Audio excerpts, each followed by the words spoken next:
비극적인 삶을 통해서 우리가 지혜를 얻자, 이런 주제로 말씀을 전하겠습니다. 역사의 주이신 우리 하나님께서는 이 땅을 향해 계속해서 당신의 말씀과 뜻을 알려주셨습니다.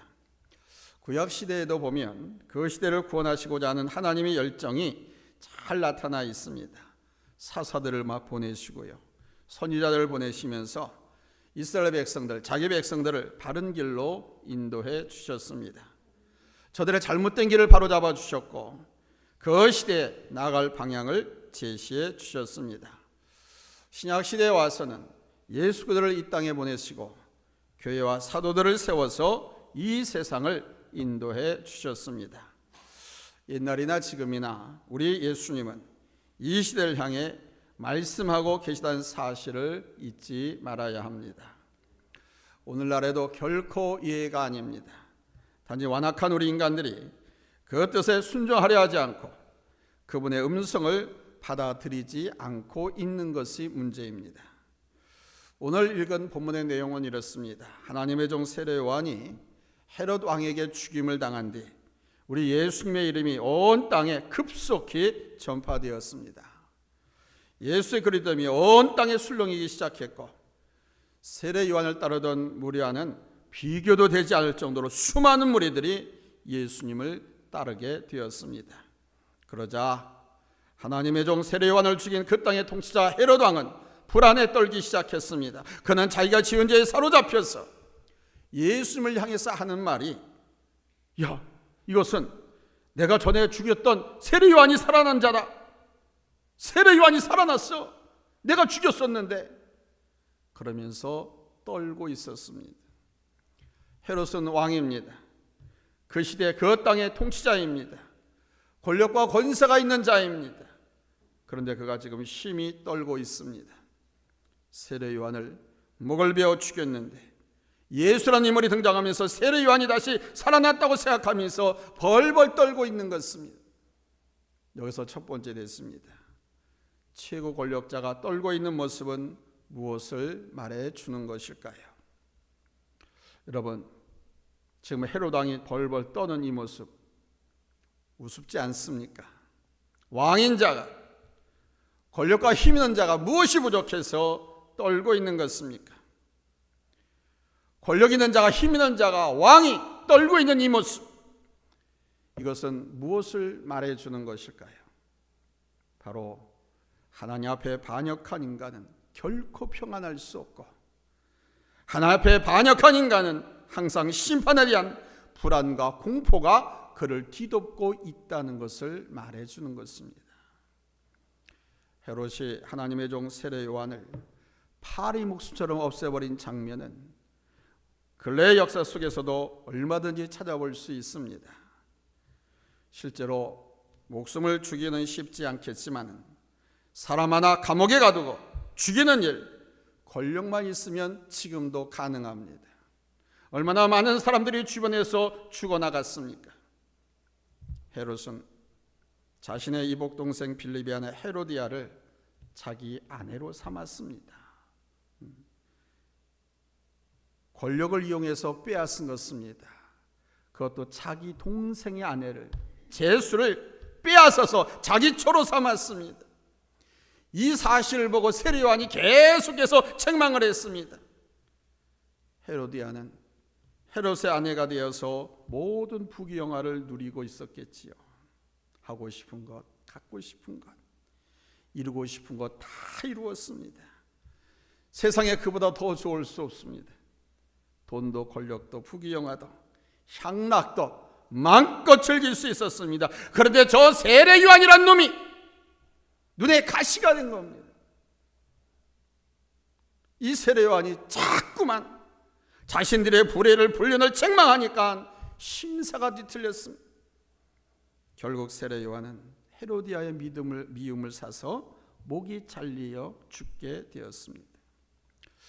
어떻게 보면 단순한 남녀관계에 참견을 해서 쓸데없는 죽음을 당했다, 이렇게 볼 수도 있습니다. 더 나아가서는 세례 요한이 자기 할 일을 잊고 정치인들의 스캔들을 참견하다가 죽음까지 당했다고 오해할 수도 있습니다.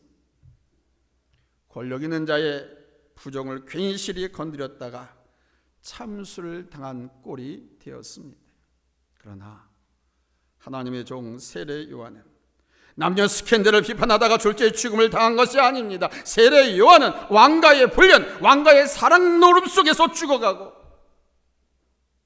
수탈당하는 백성들의 고통을 보았고 예견했고 분노했던 것입니다. 헤롯 왕은 이 헤로디아라고 하는 여자를 알기 전에 이미 아라비아 왕의 딸과 정락 결혼한 상태였습니다. 그런데 어느 날 자신의 이복 동생 빌립의 아내 헤로디아를 보고 그냥 사랑에 빠져버리게 됐어요. 그 자기 부인이었던 아라비아 왕의 딸을 배신했습니다. 여러분, 이혼은 배신하는 겁니다. 서로가. 이것이 아라비아 왕의 분노를 사서 침공을 받는 결정적인 계기가 됩니다. 결국 이스라엘하고 아라비아하고 무력 충돌이 일어나게 되는 겁니다. 이 전쟁으로 인해서 누가 피해를 봅니까? 전쟁이 나도 고위 공직자들, 고관 대작들, 대통령들은요 안전한 곳에 있습니다. 총알바지가 되고 죽어 자빠지고 나뒹굴고 유리방어하는 것은 국민들이에요. 전쟁 나면 가장 안전한 사람들은 총과 무기를 가지고 자기를 보호할 수 있는 군인들이 가장 안전한 겁니다. 권력가들 안전한 겁니다. 국민들이 얼마나 배고프고 힘들고 비참하게 고생하고 죽어가는지를 모릅니다. 결국 죄 없는 백성들이 죽임을 당하고 죄 없는 백성들이 아내와 남편을 잃고 자식을 잃고 울음바다가 됩니다. 죽음과 고통을 당하면서 극심한 고통과 비극을 접해야만 했습니다. 왕가의 불륜 때문에, 그 왕가의 사랑 노름 속에서. 그래서 두 번째 됐습니다. 고통받는 국민들에 대한 자각을 촉구한 것이 세례 요한이었습니다. 세례 요한은 바로 이 국민들의 고통과 절규를 본 것입니다. 단순한 남녀의 불륜에 대해서 경솔하게 참여하는 것이 아닙니다. 세례 요한은 정치가의 도덕적 해이함을 지적한 것도 아닙니다. 세례 요한이 불을 뿜듯이 외쳐대는 그 책망 속에는 저 못되먹은 정치가의 행복이 수많은 국민들을 고통으로 몰아가게 한 것에 대한 자각을 촉구하는 우리 하나님의 경고였던 것입니다. 오늘날 교회 지도자들이 이 시대를 향해서 쓴소리를 해야 하는 이유가 바로 여기에 있습니다. 목회자들이 시대의 사명을 갖고 이 시대의 불의를 향해 외쳐야 하는 이유가 여기에 있는 것입니다. 썩은 정치가 한 사람 때문에 온 국민을 고통스럽고 힘들게 만들어서는 안 되지 않겠습니까? 루마니아의 크루디아 알제르라고 하는 도시에 약 400년 전에 지은 아주 유서 깊은 교회가 하나 있습니다. 이 교회는 아주 애절한 사연이 하나 있습니다. 그 교회는 당대 최고 건축가 마노 오레라가 하는 사람이 설계하고 맡았었는데 그만 이 건축가 마노 오레가 큰 실수를 했습니다. 설계를 잘못한 겁니다. 그래서 건축하는 과정에 설계가 잘못되니까 이 건물이 몇 번이고 무너져 내렸습니다. 그 사람이 죽는 사고가 많이 발생했습니다. 그래서 사제와 성조 바사무라 공이 야, 이거 신이 놓여가지고 이렇게 교회가 무너진다 이렇게 단정을 하고 그 옛날 아카멤논 왕이 트로이를 향해서 진국해 가다가 큰 풍랑을 만납니다. 큰 풍랑을 만났을 때 배가 파손되고 모든 자기 병사들 자기들이 죽게 되었을 때 그때 자기 딸을 제사로 바칩니다. 이 왕이 자기 딸을 제사로 바칩니다. 제물로 드렸더니 바다가 잔잔해져서 무사히 트로이까지 진군해 갈 수 있었다라고는 이 고사를 근거로 해서 한 여자를 제물로 바쳐서 신의 노임을 풀자 이렇게 제의를 합니다. 사실 이 설계가 건축가 마노 오레는 용기를 내어서 자신의 실수를 고하기로 마음을 먹었었습니다. 그런데 마음을 바꿨습니다. 자기가 실수해서 무너진 거라고, 이렇게 큰 피해가 난 거라고 얘기했다간 자기 목숨이 살아남지 못할 것 같아. 그래서 입을 다물기로 결정을 했습니다. 그리고 제물은 내일 아침 공사장에 제일 먼저 나오는 사람을 바치기로 했는데 한 여인이 붙잡혔습니다.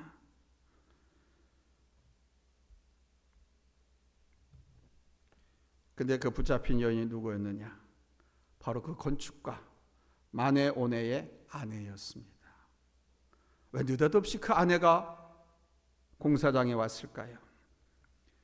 이 마네오네가 밤늦게까지 현장을 감독하고 현장을 지시하고 하면서 일을 했는데 늦게까지 집에도 못 들어온 날이 많았어요.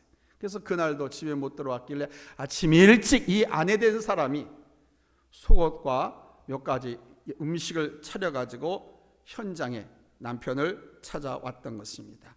그래서 제일 먼저 오는 사람을 잡아서 제물로 바치기로 했잖아요. 그래서 그의 아내가 제물이 됐습니다. 마노오레는 양심의 고통을 느끼면서도 직언을 해서 자신의 실수를 말하지 못하고 죽어가는 아내를 쳐다봐야만 했습니다. 그 공사가 잘 진행돼서 건축이 완공되었습니다. 그리고 헌당식을 하게 되었습니다. 헌당식이 있던 날 그 교회 건축의 공로자였던 이 마노온의 표창을 받기로 되었습니다. 그런데 시간이 됐는데도 이 마노온네가 보이지 않았습니다. 그는 교회 근처 숲속에서 시체로 발견되었습니다. 자살을 한 거죠. 양심의 가책을. 이 비극적인 이야기는 분명히 오늘 우리가 살고 있는 이 시대에도 반복되고 있는 사건입니다. 건축기사의 실수를 신의 노용으로 해석하는 타락한 사자의 태도는 우리에게도 있습니다. 인간의 실수는 신의 잘못이 아니기 때문에 환경이나 신에게 책임을 돌려서는 안 되죠. 또 자신이 화를 당할까 봐 사실을 있는 대로 말 못하는 마노오레의 연약한 양심은 곧 오늘 현대 크리스찬의 모습이기도 합니다. 허위와 거짓으로 꾸며진 인간 드라마는 언제나 타인이 피해를 입게 되어 있습니다. 그러므로 우리 하나님을 믿는 그리스도인들은 하나님 앞에서 여러분 선하고 바른 양심을 가져야 될 줄로 믿습니다. 하나님 앞에서의 바른 모습을 여러분 인생의 철학으로 삼으시기 바랍니다. 하나님 앞에서의 바른 모습입니다. 내가 나를 몰라도 하나님은 나를 바로 보고 계십니다. 내가 나를 속이려고 해도 하나님은 속일 수가 없습니다. 하나님 앞에서의 바른 모습을 갖고 살자. 여러분 인생 철학으로 삼으시기 바랍니다. 온 나라를 충격에 빠뜨렸던 삼풍백화점 붕괴 사건이나 엊그제 저 전라남도 광주의 아파트, 현대 아파트였습니까? 무너져내 순살 아파트. 여러분 그 건물들이 왜 붕괴된 것입니까? 양심을 속이고 철근을 빼먹고 자재를 빼먹어서 그런 것 아닙니까? 한 사람의 양심이 이렇게 중요한 것입니다. 여러분 대통령 한 사람의 양심이 얼마나 중요한지 아십니까? 정치가 한 사람의 양심이 얼마나 중요한지 아십니까? 그 한 사람의 양심으로 국민들이 큰 복지 혜택을 누릴 수도 있고 온 나라가 빚더미에 떠앉을 수도 있습니다. 그 한 사람으로 온 나라가 음모의 도가니가 될 수도 있고 청렴하고 정의로운 나라가 될 수도 있습니다. 이와 같이 우리 신앙인 한 사람의 양심도 매우 중요한 것입니다. 아멘. 양심의 소리는 하나님의 소리라고 할 정도로 예수 믿는 자의 마음속에서 울려 퍼지고 녹화하는 것은 우리 하나님의 녹음이 하나님의 소리입니다. 양심에 외면하지 마십시오. 선한 양심으로, 하나님의 말씀으로, 하나님의 자녀로 당당하고 청결하고 깨끗한 성도로 서실 수 있기를 예수님의 이름으로 축원합니다. 할렐루야. 세 번째는 하나님의 진리와 정의 편은 성도가 서야 돼야 합니다. 하나님의 진리와 정의 편에 서는 성도. 오늘 우리가 읽은 세례 요한의 죽음은 무엇을 말해줍니까? 죄의 포로가 된 인간 헤롯과 그리고 그의 불륜녀 헤로디아, 그들이 결국 의인을 죽일 수밖에 없었고 자신들의 욕망을 위해서 악의 힘에 끌려다닐 수밖에 없는 우리 인간의 비참함을 보여주고 있지 않습니까? 본인은 몰라요. 내가 악에 끌려다니고 있다고 하는 것을.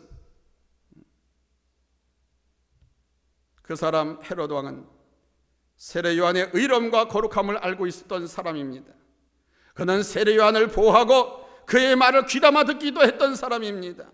본문 20절에 보세요. 20절에 보면 헤롯이 요한을 의롭고 거룩한 사람으로 알고 두려워하여 보호하며 또 그의 말을 들을 때 크게 번민을 하면서도 달갑게 들음이러라 그러지 않습니까?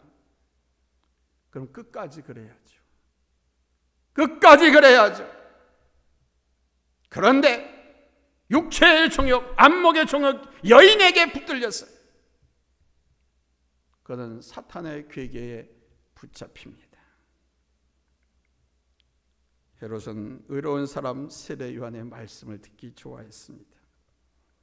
마치 인간이 바라는 올바른 삶에 대한 그리움이라고나 할까요?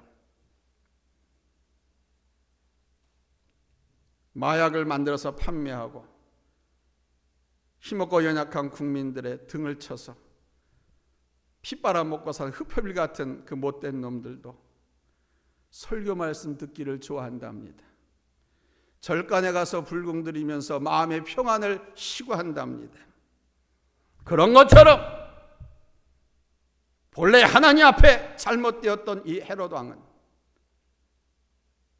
올바른 삶에 대한 그리움으로 세례 요한의 말씀을 듣기를 즐겨했습니다. 좋아했습니다.